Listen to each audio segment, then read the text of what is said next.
Jawaban Ayu Ting Ting usai adik ipar dituding cuma numpang hidup.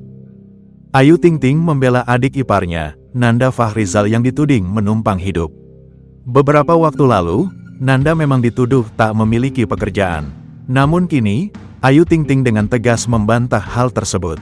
Nanda itu alhamdulillah ada pekerjaan, bukan orang yang pengangguran, kata Ayu dikutip dari YouTube Kiss You TV. Walaupun tak mengungkapkan pekerjaan apa yang ditekuni, pelantun lagu Sambalado ini menambahkan bahwa Nanda Fahrizal begitu bertanggung jawab pada istri dan anak. Lebih lanjut, Ayu Ting Ting mempersilahkan orang lain menghujat mereka. Kendati begitu, ibu satu anak ini juga menyinggung soal dosa. Yang mau berkomentar buruk silakan, teruskanlah dosa-dosa kalian, aku terima semua pahala dari kalian, ujar Ayu.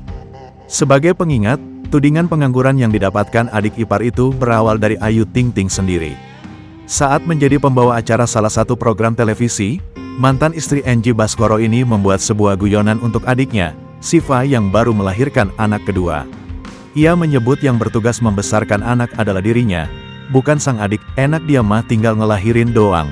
Yang ngebesarin, anaknya, kan gue, ucap Ayu sambil terkekeh.